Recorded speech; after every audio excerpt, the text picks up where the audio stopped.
Dr. Sangeetha Motkar, Head Department of English at St. Joseph's Degree and PG College. And today, I'm really excited about sharing this very thought-provoking poem with you by Gieve Patel, On Killing a Tree by Gieve Patel.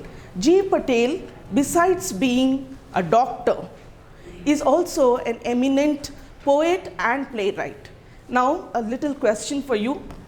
Okay, if there is someone who is multi-talented, can you have one adjective to describe such a person? All-rounder. If the word begins with V and ends with, very good, versatile. Give him a big clap. Okay. So here, this thought-provoking poem, here he is making an appeal. He is making a plea, a request to all mankind to stop the senseless destruction, to do a rethinking of the senseless destruction of nature. Okay? He is trying to tell us how difficult it is to kill a tree. And by telling us how difficult it is to kill a tree, he is making us realize why it is difficult to kill a tree.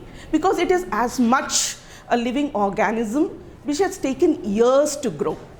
Okay? Which has taken years to grow, years to absorb sunlight, air, feed, and to grow to its present size and strength. So it's much like human growth, right? Human being too takes years to grow, okay, to the present size and strength. And human growth too is gradual, right? Right? So, and then he also highlights nature's struggle to live and survive. So he takes us through an incident of killing the tree, or is there any other word for killing? Destroying the tree. Anything else? Deforestation. Falling. What is the past tense of fall? Fell for killing seems very ungrammatical, right? But that is the word. Felling a tree. It seems very wrong and grammatically incorrect, but that is the word. So he is trying to take us, at the very outset, you feel he is giving us perfect tips and telling us techniques to kill the tree perfectly. It seems like that, because he says, try killing the tree by just pricking it with the jab of a knife, by poking it with jab of a knife. That will not do the job. Then he says, your efforts should be more rigorous. Okay, try double your efforts, let it be more violent, and try and have heavy blows, rigorous blows with an axe. What is that called? If you just try to rigorously, violently blow with an axe, what is that called? H ends with K. What is that action word? For hacking. Very good. Hacking, he says, simple jab of a knife will not do. Okay, you have to hack. And even if that doesn't work, you have to hack, chop, okay, chop into bits and pieces. And then, if you're not mindful, if you just let it be there, okay, such is the nature's struggle to survive, to live, that even if you try to destroy it, okay, the destruction is not instant. The destruction does not happen at a single point of time. Okay, the nature for its part, man's efforts are always focused on destruction. Okay, he spends all his time to destroy nature, but nature for its part is trying to survive. So the moment you leave it unchecked, after you chop its branches, you can see how nature struggles to survive, to live. It sprouts new green leaves, and in no time, it comes back to its original shape and size. So here he is trying to highlight the two kinds of efforts. Man's efforts are focused on destruction. Okay, man focuses all his attention to destroy and kill. Whereas nature for its part focuses on how to create, live and survive. So which is better? The nature. Nature is always full of creativity, struggling to survive, struggling to live, whereas man is all out at senseless destruction, chopping, killing, and all of this. And now just look at the words, the use of words. Chopping, doesn't it sound very harsh? The word, doesn't it sound very harsh? Can you just like use a gentler phrase, the action word? You don't chop an apple. Slice, very good, give her a big clap. So here, he deliberately, intentionally uses harsh action words to denote, to indicate what senseless act of destruction it is. Okay, so he is trying to draw a parallel between two kinds of efforts. Man's efforts to destroy and nature's efforts to survive. Man's efforts to kill, nature's efforts to live. Got it? So, and then in the concluding part, he also tells us that the killing of the tree is complete only when one gets deep into the earth. To refer to the relationship between the earth and the tree, he uses one word. He says, you have to pull out. If your killing has to be complete, you have to pull out the tree, okay, in a rude manner, in a crude manner, okay, with a jolt. You have to pull out the tap root, okay, which totally belongs to the earth cave. He says the tree belongs to the earth cave. Here again you should notice, by using the phrase earth cave, okay, he is trying to tell us or highlight the point that tree is as much the child of Mother Nature as is man. So far you can see, and then he tells us that he also uses another word. He says anchoring earth. What does the word anchoring mean? He says the root has been so far anchored with earth. Anchor, what does anchor here mean? Supported, tied, held together. Now why is an anchor of an event called anchor? Because anchor there also holds the program together. And then any other anchor that you know from the world of ships and boats? Yes. So anchor, we have seen how anchor occurs in three different fields. Okay, so anchor means holds together. So he says finally, if you have to kill it, if it has to be perfect murder, you just have to, with a jolt, pull out its source of strength. That source of strength is the root. And then he says, if the tree has grown much like the man, gradually absorbing years of sunlight, absorbing years of air, absorbing years of sunlight, air and food, much like the man, so it is as much a living organism like man. But then what surprises us at the end is, he says, it not only lives like, tree not only lives and grows like man, gradually over a period of time, but it also dies and decays the same way. He says, once you snap out the root, okay, it does not die instantly. Does the dead body decay instantly? Human dead body? So it is with the tree. So it takes time, okay. Once it is exposed to sunlight, much like the dead body, the tree takes time to change color. It becomes brown, it becomes hardened, it becomes disfigured, okay, much like the human dead body. So finally what he's trying to say is, if the tree lives, grows, dies and decays much like a human being, okay, it means that it is as much a living organism as as a human being, and it too has equal rights to exist.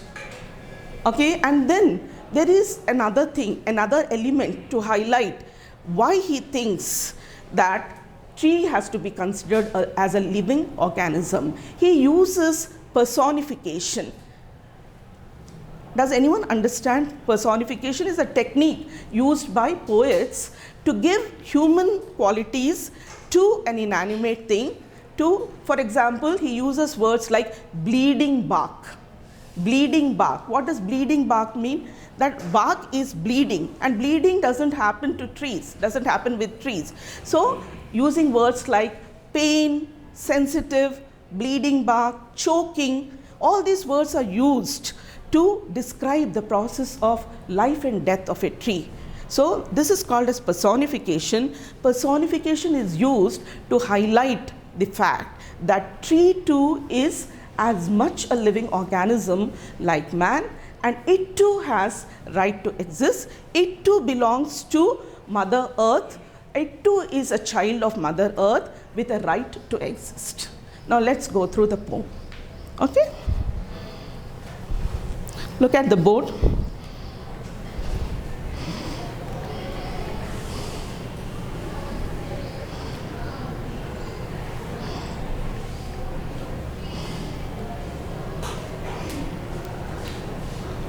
Okay. Are you able to view the board? Yes. Okay. Let's read. There will be some comprehension questions for you. Okay, the first line. It takes much time to kill a tree. Not a simple jab of the knife will do it. Okay, this is sarcasm, because at the outset you feel that this poet is teaching you techniques to kill the tree perfectly. That is sarcasm. Okay, if you just arrived this late and I say you're very early for the next class, that is like sarcasm. So he says it takes much time to kill a tree. Can you substitute the word much time? Long time, very good. Long time to kill a tree, not a simple jab of the knife. Jab is just like piercing or poking superficially with a pointed object. Okay, jab also has another meaning. Jab also in the US, okay, it means vaccination. Did you get your jab? Okay, not a simple jab of the knife will do it. What does this it refer to? Killing, very good. It has grown. What does this it refer to?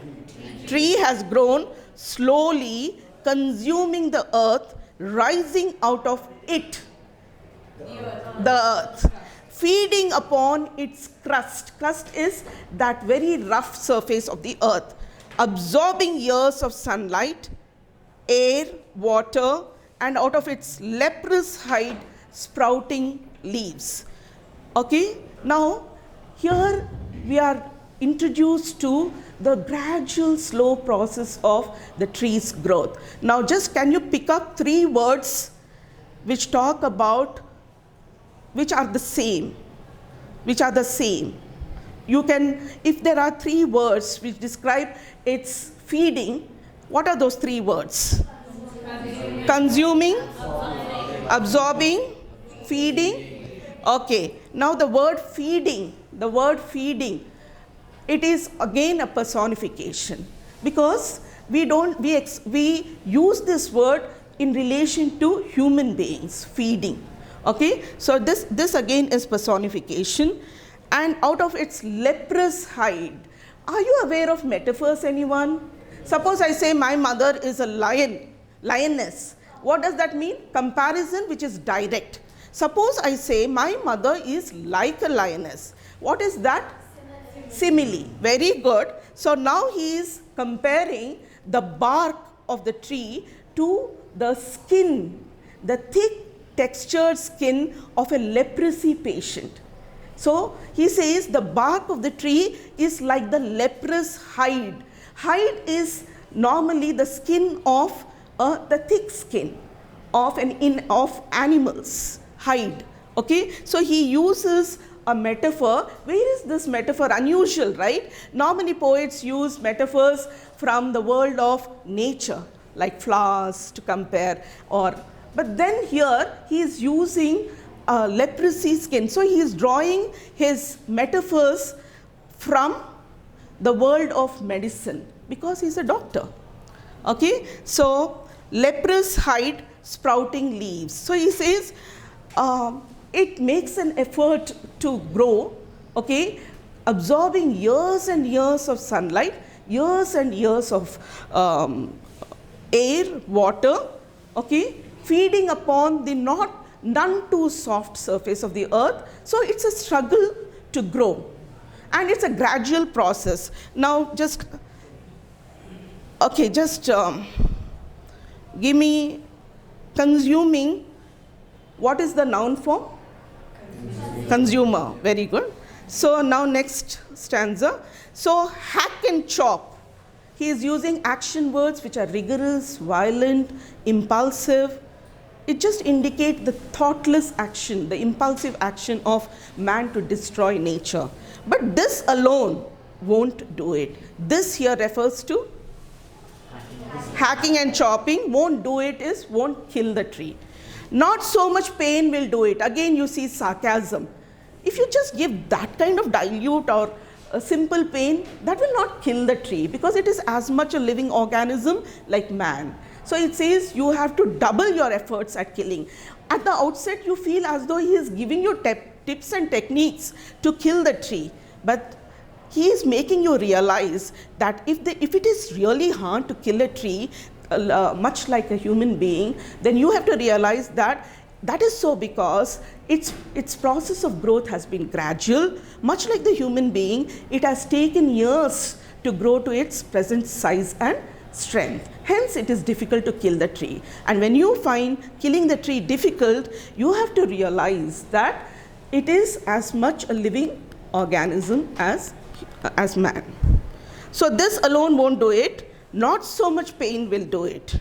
The bleeding bark. The bleeding bark. That is again a metaphor. Okay, bleeding bark. That is again when you find two similar letters, B and B. B and B. That is called alliteration. Please write B and B. Why does a poet use alliteration? Poet uses alliteration to give that musical quality. Bleeding bark. Okay? The repetition of the consonant B. So hack and chop. But this alone won't do it. Not so much pain will do it. The bleeding bark will heal. Heal is, it gets cured. Okay, it gets cured. And from close to the ground, again you need to understand that there are two words here which indicate personification, pain and bleeding. Okay, then next. Okay, the bleeding bark will heal, and from close to the ground will rise curled green twigs. Curled green twigs. Curled green twigs. Okay, so he uses symbolism, color symbolism.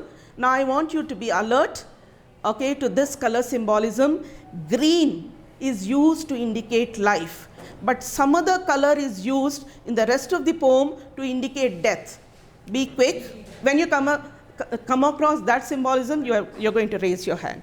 Will rise curled green twigs, miniature boughs. Small, it will start even once you chop the branches, leave it at that. If unchecked, okay, the process of renewal, the process of growth, the struggle to survive continues as it sprouts new leaves, and in no time it will expand to its present size, which if unchecked will expand again to former size. Now expand, opposite, antonym, contract, expand, noun form, expansion. Now former means original. Now tell me, common error, former, does it have, the antonym of former, is it later or latter? Latter. What is the opposite of later? Now opposite later, former, latter. the former president, the latter president. Okay, got it? Yes. No, the root is the concluding lines. Please highlight the fact that if it has lived, grown much like the human being, it dies and decays also the same way. No, the root is to be pulled out of the anchoring earth, the supporting earth. So it too belongs to Mother Earth, much like it too is the child of Mother Earth, much like you and me. It is to be roped, tied and pulled out, snapped out or pulled out entirely out from the earth cave. Okay, and the strength of the tree exposed, the source, white and wet, the most sensitive, hidden for years inside the earth. Now please tell me, there are 4 phrases which are used to refer to root. Can you give me the phrases in this stanza which refer to root? White and wet, the source. The source is also a reference to the root, right? The source, the most sensitive. Okay. Now the word exposed here in this stanza has its antonym in the same stanza. Can somebody do a treasure hunt? The word exposed has antonym in the same stanza. Exposed, just 2 lines away. Exposed has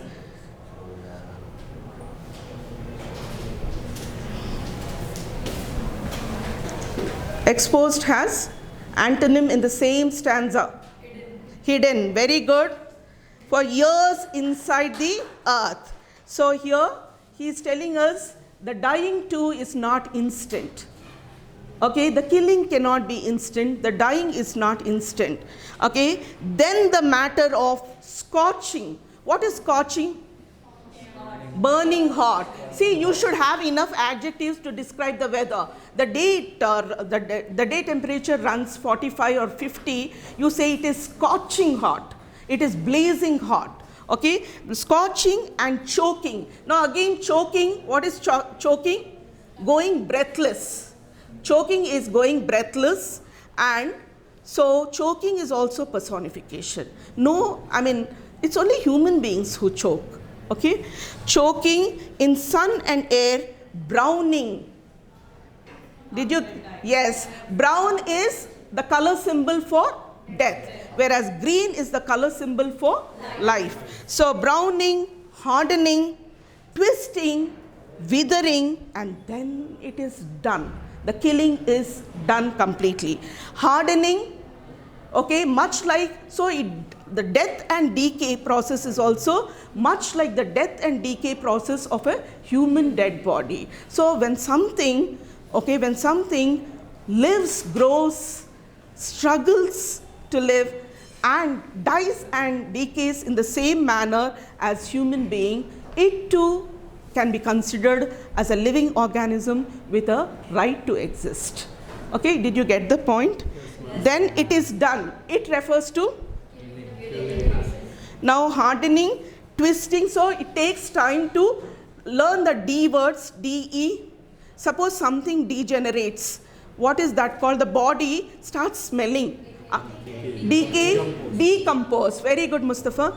Decompose, decay, deteriorate, decompose, decay, and then something else. What is withering? Withering is to fall apart. Okay, withering. Okay. Anything else? Something which goes out of shape is called? Disfigure. It gets disfigured. Okay. And then it is done, and then the murder is perfect, the killing is perfect. So he uses irony and sarcasm.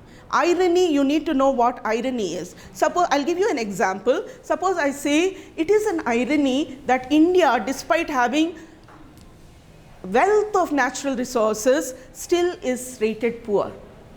It is ironical that despite he being a gold medalist, is begging today. What is the meaning of irony? Irony is a sad contrast.